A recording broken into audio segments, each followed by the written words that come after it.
So, welcome back to So It's Not Just Me, the podcast where we dive into the different aspects of mental health and how they affect our daily lives. I'm your host, Joanna, and today we have a very special guest joining us. She'll be sharing insights into her relationship and discussing all the ups and downs and how her and her partner keep the relationship strong and exciting, and the strategies that both of us use to navigate difficult decisions. So, with that, please welcome Stacy. Hi. Thank you for being here. So we're You going to get straight anytime. into it and get diving straight back in. So can you just tell us a bit about yourself? So I am 37, married mum of two young children, Penelope who's 7 and Delilah who's 4.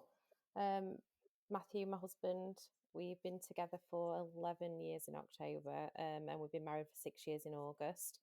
Um, I work hard, far too hard, multiple jobs. uh, just, just like to get out, do loads of things with the kids. So just a brief overview of me. Perfect. So how did you meet Matthew?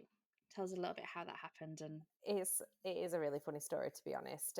So the first I had recently, probably about 6 months, single, and I was going on a night out with a few of the girls. Just decided last minute, come on, let's get ready and go. Didn't even wash my hair. It was just a case of throwing a dress on and throwing some makeup on, and we went into town. And one of the girls that we were with, uh, her colleague was out for his birthday, so we went to meet them. And Matthew was friends with the colleague Jamie. So we were all sat talking. It was quite a warm night for October. So we were sat outside in the smoking area at one of the bars in Doncaster, and we were just chatting. And he started asking me loads of questions, like cat or dog, tea or coffee, asking about siblings, family, likes and dislikes and stuff.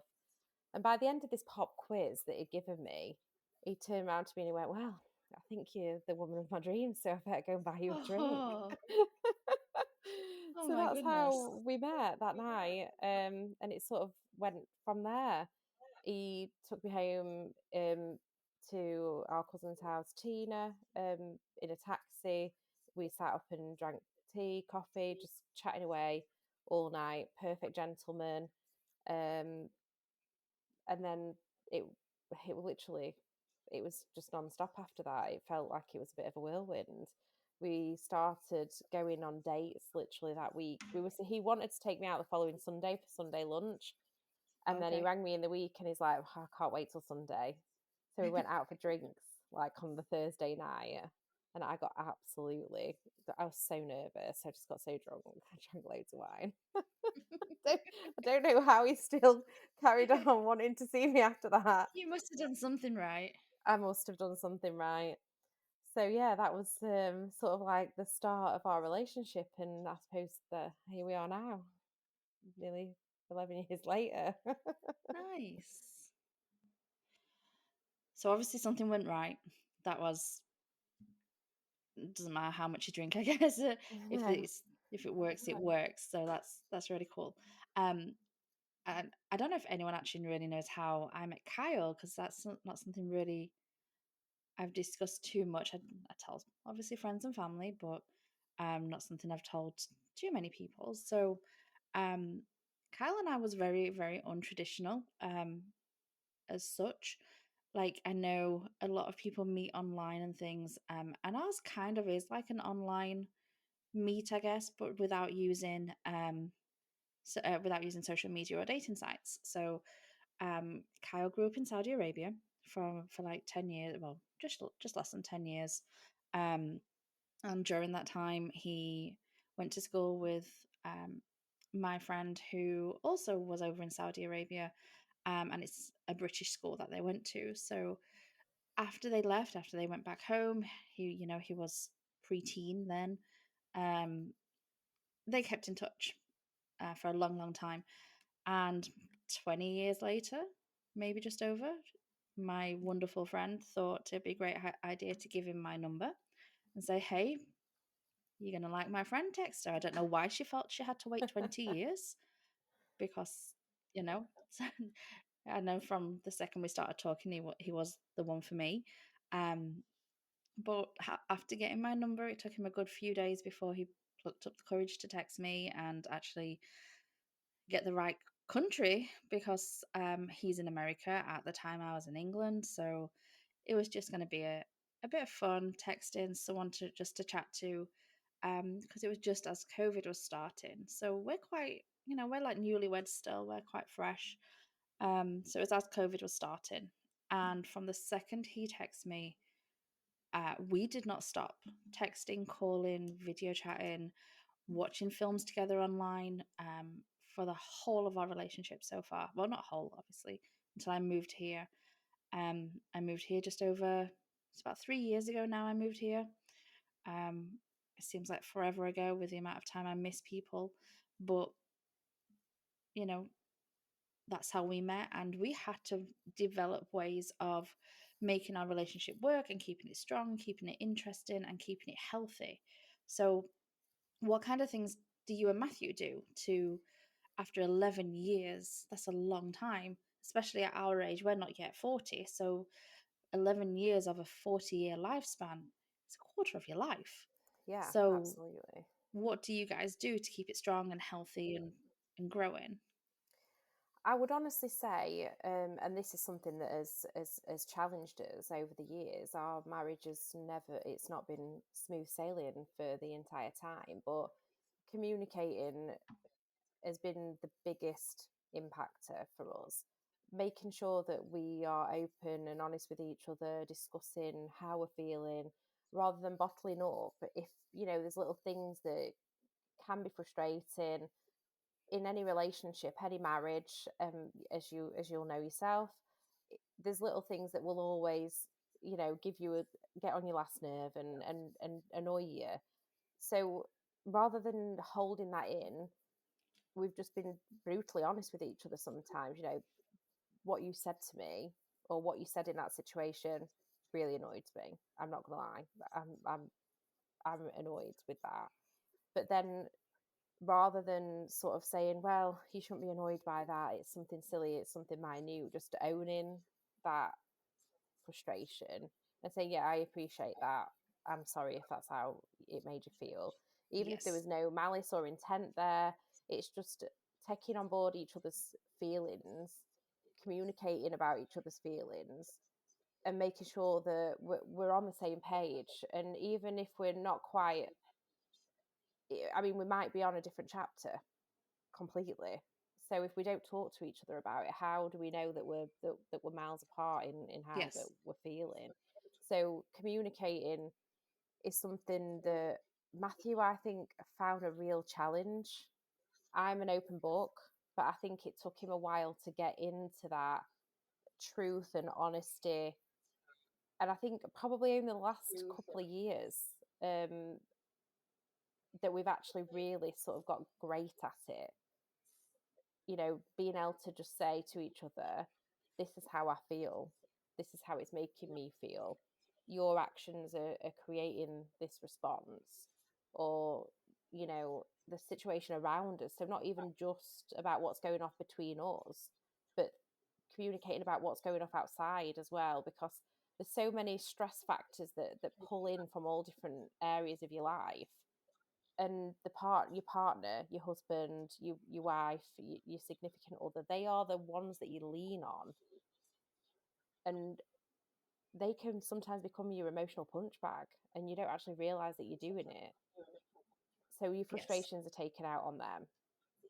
And I think if you're honest about how you're feeling, rather than just coming in a foul mood because you've had a bad day at work, and then just tell them you've had a bad day at work, so that they can compute that your emotional reaction is not to them, it's to the situation and how you're feeling. And I think the second biggest thing for us is Yes. carving time out in the day for us, Matthew and Stacy, not mummy and daddy, not employee, employer, not, Yes. somebody who's got to be on the end of a phone or the end of a Teams call or sat in front of a laptop, but actually carving out quality time every single day, even if it's just 5 or 10 minutes, to have a hug, to watch a TV program, to have dinner together, and then sort of like planning time out as well, like date nights and stuff. We have like a date night once a fortnight without fail, which is really challenging when you've got kids. But whether that date night be just us or us Mhm. going out with other couples or friends, family members, it's carving that specific time out for us as well. So we do something very similar, and I don't think it's even just when you have kids, because obviously we don't have kids just yet. And it is so difficult to actually get that time because everyone is doing so many things. And um, one of the things that we do, which is something that we really strongly believe in, I can't remember exactly what it's called, but it's like the three step rule. So once a day, we have an hour every day where we have to be us, whether that's cooking, whether it's making dinner together, watching TV, watching the baseball. It has to be an hour every day. And during the hour, we don't talk about work. We give ourselves every day, as soon as we finish work, we give ourselves 30 minutes or so to discuss work. After that, we don't talk about work after that time. But we do have an hour to ourselves where we just turn our phones off, chill out, and just spend quality time together. And sometimes there is days when you think, I have nothing at all to tell you, I have nothing to talk to you about. That isn't work. But then we find something to do. We'll find a board game, or like I say, we'll watch a show, or we'll just cook, just to do that one thing. And then once a month we go on date night. Once a once a fortnight just doesn't work for us right now. So once a month we go on a date night, and then once a quarter we have a weekend away. So we're out of the house. We're out of because our apartment isn't huge. We have a two-bedroom apartment. It's not massive, but it's big enough for what we need right now. Everyone needs space that's out of that comfort zone just to relax and not think, oh, I'm just going to clean up. I'm going to work out. I'm going to do this. I'm going to do that. You need time to just have fun with each other. So we've found that this three-step rule, we don't really like calling it a rule, but three-step process, I guess, works for us, and it works really, really well. And it keeps us like, we laugh every single day. And there's always something that we laugh about. And we genuinely think that doing this has kept us really close, especially when I'm struggling being away from home, or he's struggling because he's not like isolated, but he likes his own things. So he's a gamer, so he likes to be gaming or like online gaming with his friends and things like that. That's fine.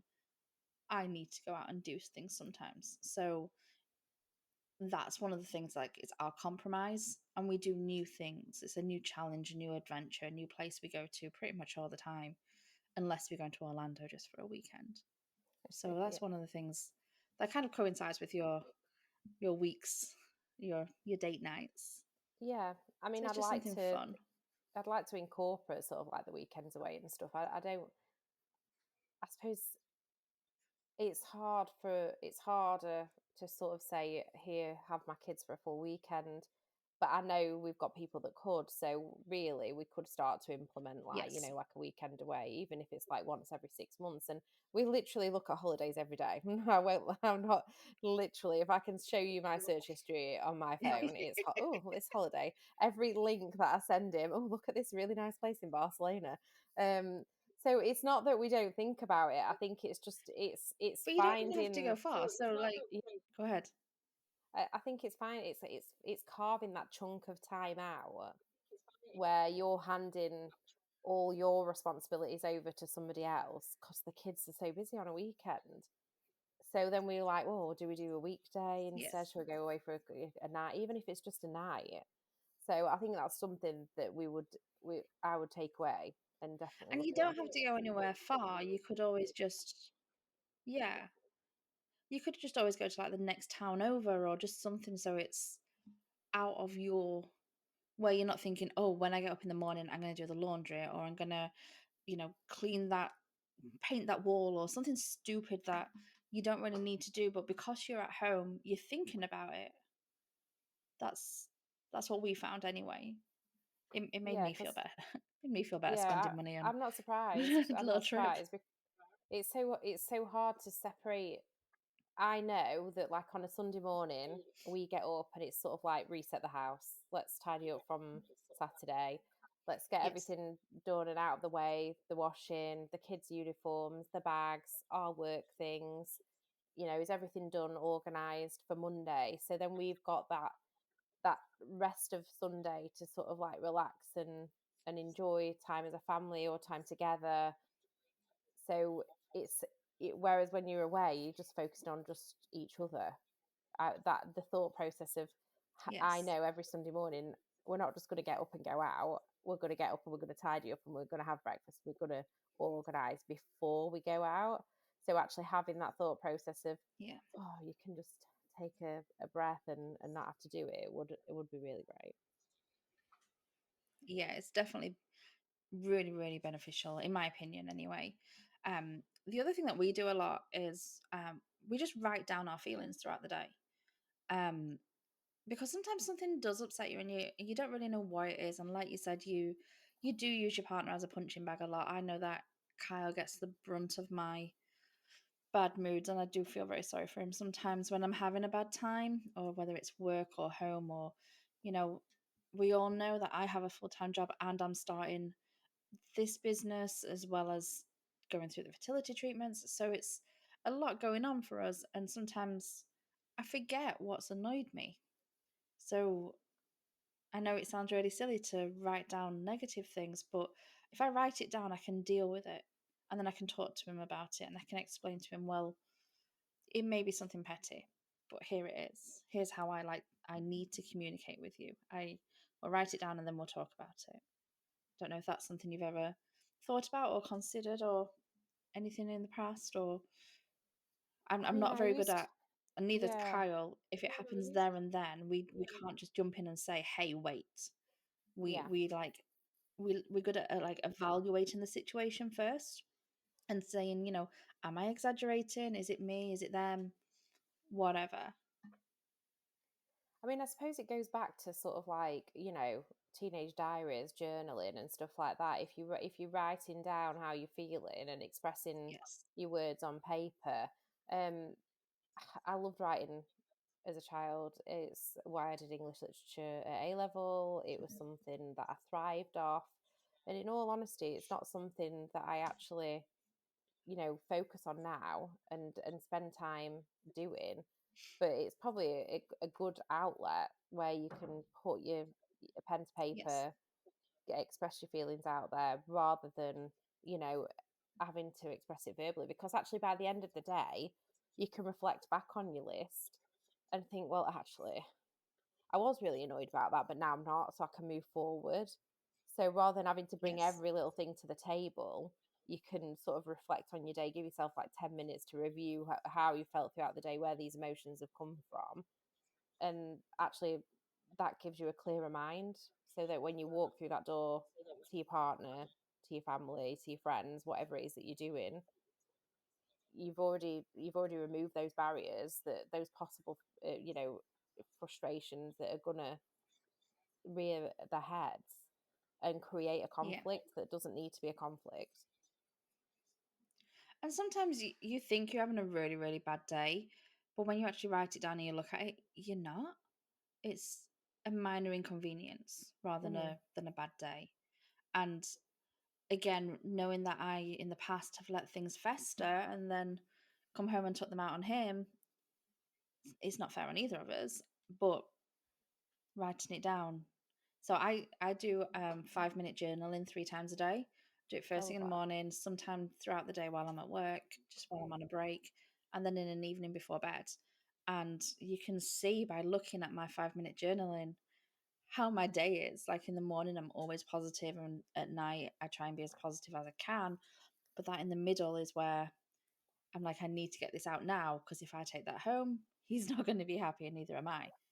Um, which I'm going to just mention really quickly. On my website, we do have, or we will be launching soon if it's not there already, a journaling book that you can download, or you can go on, it will be on Amazon and on Etsy that you can download from there, a hard copy as well. So if anyone is interested in journaling, there is one that is specific for relationships that I have on there. So just bear that in mind. But let's move forward a little bit. So, how do you handle difficult decisions? Like when you really do not agree with something he wants to do, or vice versa, or you both think that you're right. How do you handle that? Um, it's a tough one, that one. We don't tend to disagree on the big decisions. We tend to disagree on the small decisions. Where are we going for Right. dinner? What are we having? What are we watching on the TV tonight? Um, we differ in the way that we view parenting sometimes, and I think you've got to give the other person a seat at the table. You've got to give them the opportunity Yes. to have an input, and you can agree to disagree. You don't have to agree on everything. The world would be a very odd place if our opinions were exactly the same on everything. But it's Yes. it's that fine line between forcing your opinion on somebody, that and disagreeing. You, it's a tough one to navigate in any relationship, even whether it be marriage, friendship, your kids, your work colleagues. So I think it's being able to listen and take it on board, regardless of how you feel about it, and then thinking, well, I don't agree with what you're saying, but that's how you feel. Let's Before it becomes an emotive subject, let's not talk about it anymore. I respect your opinion. Yeah. I disagree with your opinion. So, but let's curb it. But I think Yes. decisions like big things, I'm a jump straight in, 2 feet in. Don't know how deep it is. Don't know if there's crocodiles in the water. Whereas Matthew, he likes to mull things over. He's more of a logical thinker than an emotional thinker. But at the same time, he is a jumps in with 2 feet as well. But we don't always jump in to the same things. So I think Yes. it depends on the decision.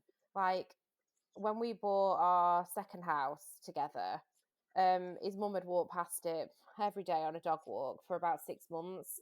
And she kept sending me the links, and she's like, "Oh, look at this, look at this."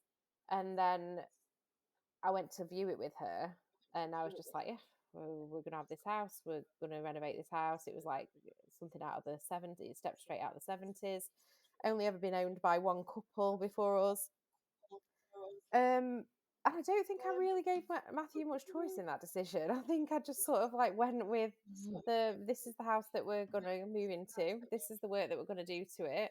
And I think he struggles with my sort of we're doing this mentality. He comes round to it. He'll always come round to it. He knows the decisions uh, usually are the right ones.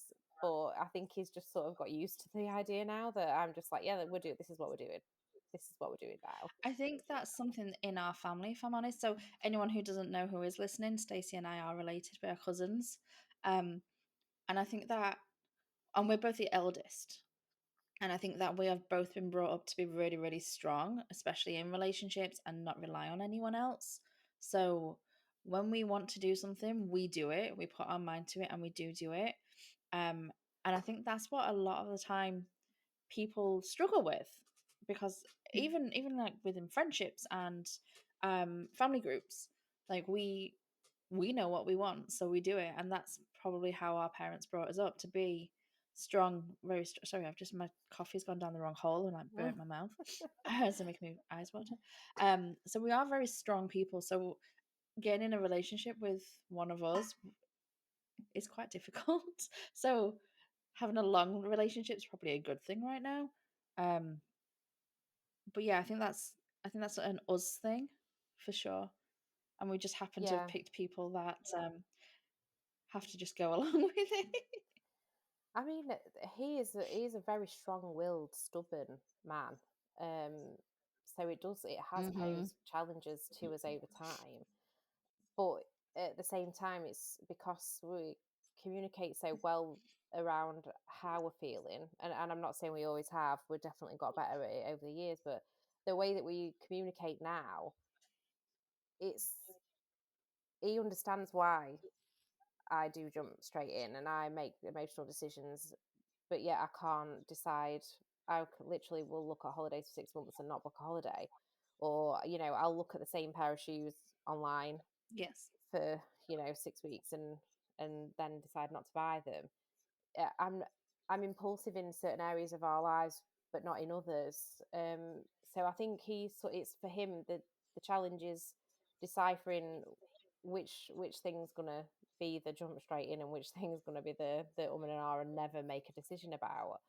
But he's he's Yeah. he's a decision maker. His decision making, should I say, it comes from more of a logical process. And I think because he works in finance and he sees these big deals that are being played out and the decision making that goes into that, I think is decision making is much more rational. But actually that's brought a lot to the table because we're opposite to each other in that sense. I think we sort of balance each other out. I think he's started getting better at making more emotional decisions and thinking, on his feet and just stepping outside of his comfort zone. And he's in the same way, taught me to take a little bit of a step back and think more rationally and logically about things. So it's brought more a balance to our marriage and to our relationship.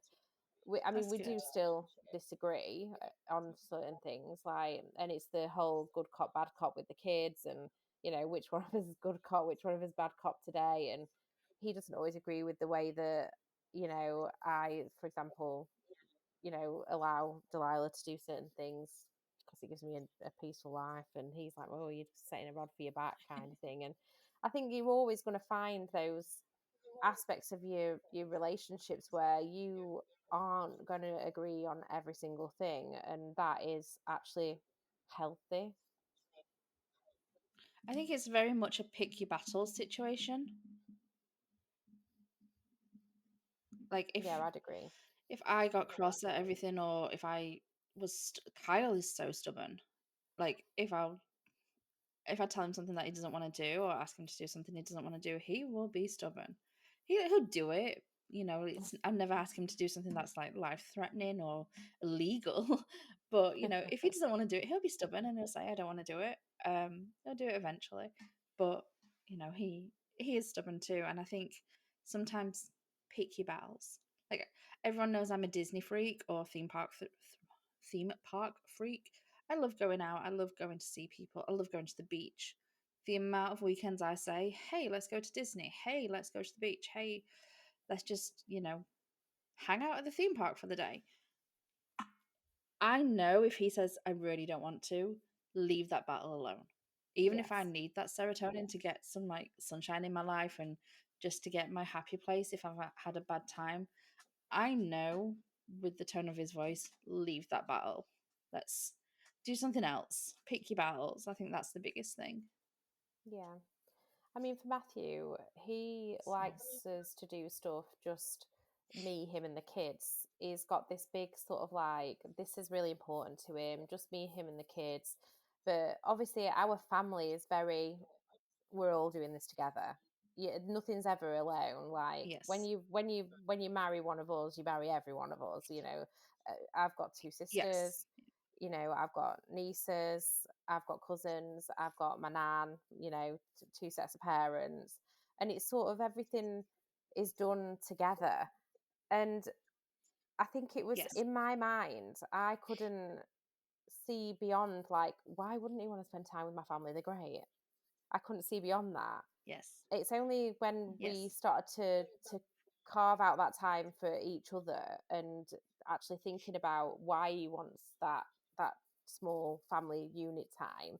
It's not because he doesn't want to spend time with my family, he doesn't want to spend time with my friends. He actually really wants to spend time with those people and cares about them and loves them as much as he loves me. But actually, what he wants is to make sure that our relationship and our family is getting that, you know, free time as well.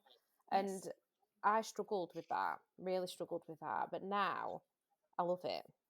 I'm like, yeah, let's do this. Let's take the kids out. Let's go for dinner. Let's treat the kids, to some tea, but let's go to a restaurant. Let's not, we're not going to do that at home. Let's just go to a restaurant. Let's go to the park. Let's do little things like that. And it doesn't have to be all the time. Like we went to the fair last No, no. weekend with Emma and Kirsty and my nan and my mum and Andrew and Dion and Aaron were there and Emily, and then Aaron's sister came with Florence. And it's like, it's not just the immediate family, it's the extended family as well. Like, I have a great Yes. relationship with Aaron's sister and her partner and Aaron's mum and dad. And the same as sort of like the friendship groups that we have as well. Like, my best friends are like my sisters, and therefore all their kids are Yes. my nieces and nephews. And I want to spend time with these people. Like, I relish the joy that it brings my kids seeing them in these environments, and I relish that the joy that I pull out of going and doing things with these people.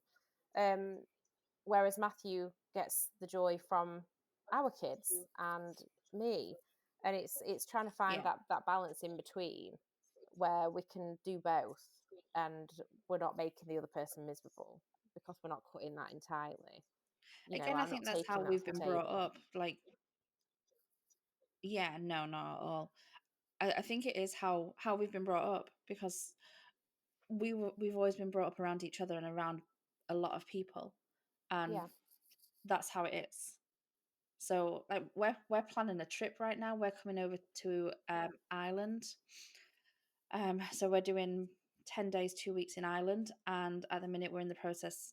And everyone thinks I'm being silly because we're not going for like a year and a half or so, maybe 2 years.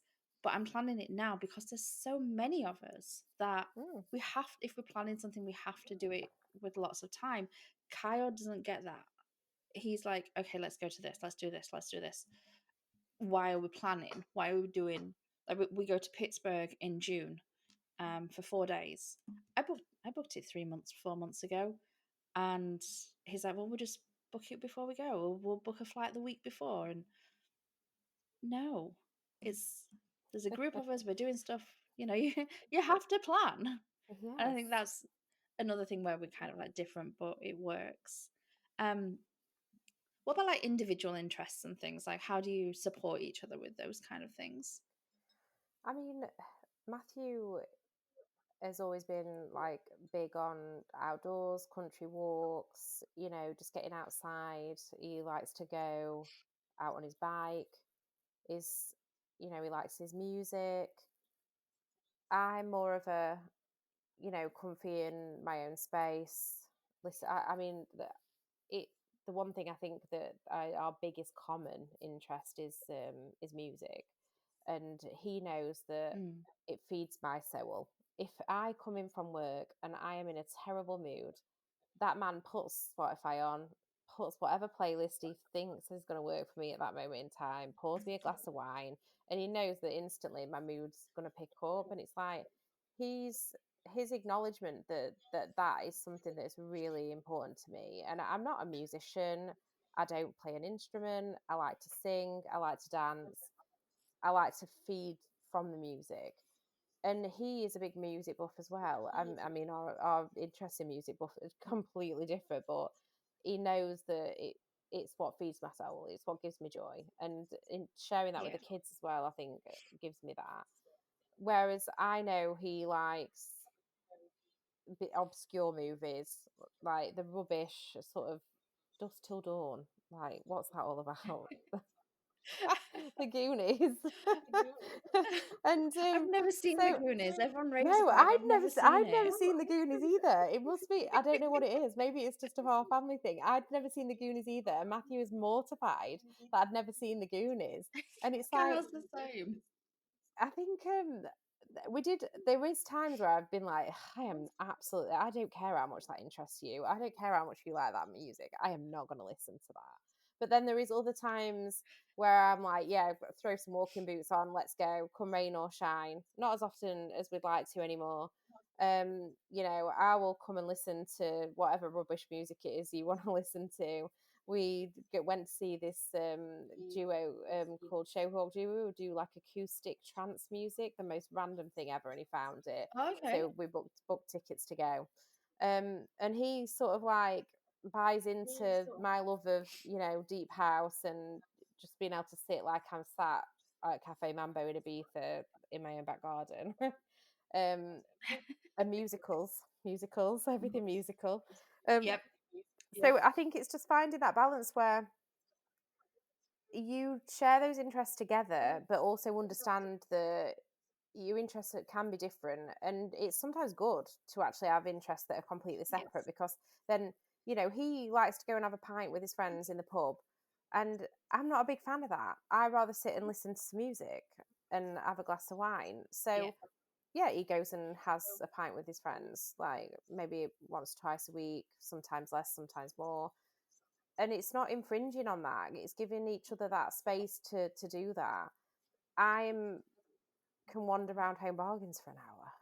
There's that it's these worst. Oh, I miss that so much. Yeah.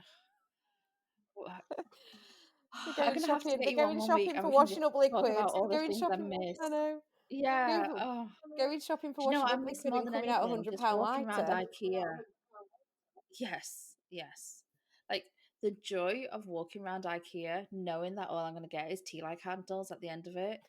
Oh, And I some miss IKEA so meatballs. much. Like we have an IKEA, it's like an hour away, but I'm like, I just want to go to IKEA and just have like the best date ever walking around IKEA. He doesn't get it. Yeah. But Yeah. No. oh And I think that's it's true for everybody, isn't it? Because again, you're never going to be completely compatible in every area in your life. no. So it's also respecting those interests, and letting each other have the space to continue having them in their lives. I think I reduced Yes. my shoe shopping down dramatically. But Yeah. these are the I don't know if sacrifices I've we have bought to any shoes make. since. Yeah.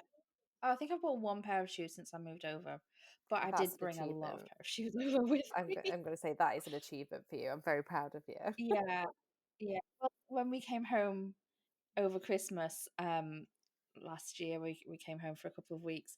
I did put more shoes in the suitcase to bring back, hence why we had to pay for an extra suitcase when we came back.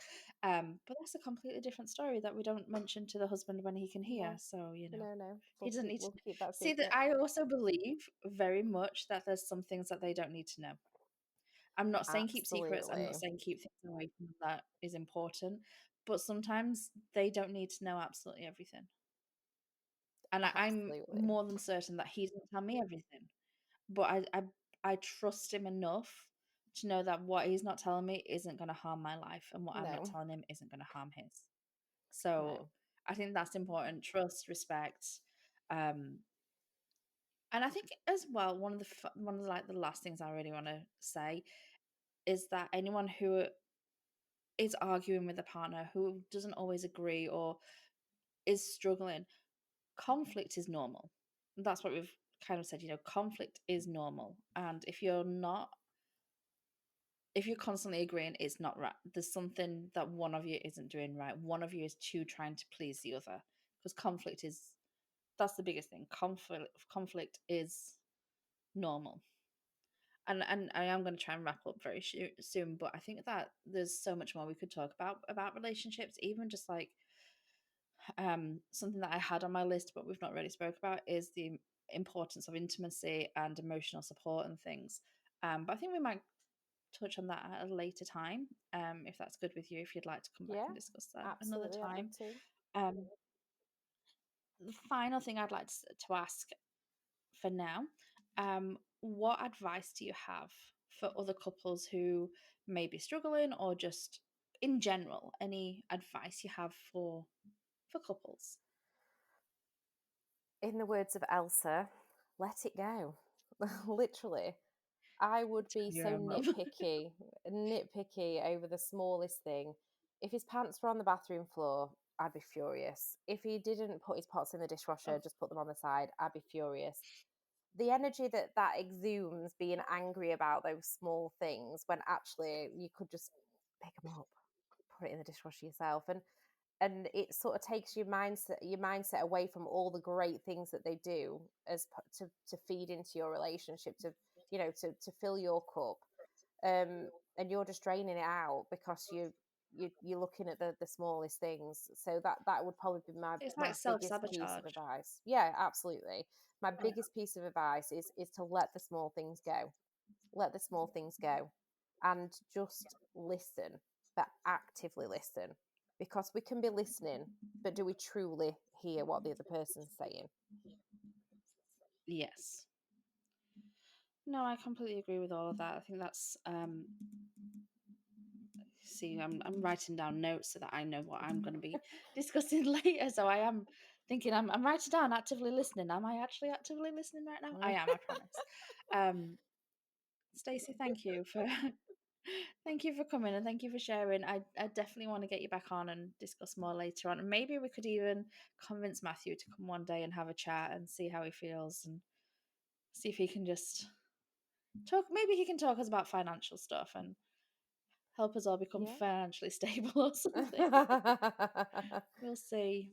But you never know. Maybe he'll be interested in having a chat sometime because it is interesting to see a man's perspective of how they're feeling and you know maybe put it out there, see what he thinks. Just Yeah, in case he doesn't absolutely. want to, it's fine. It's no big deal. Yeah. But yeah, that's we'll see how it goes. See how it, I think that I've bored my cat to sleep now. Um, so thank you again. Again, this is why my podcast is called So It's Not Just Me, because you don't realize until you start talking to someone that everything that you're going through is very similar and it's not just you and it is okay and it's great. So everyone who's listening, anyone who's listening, thank you for listening. Thank you, Stacey.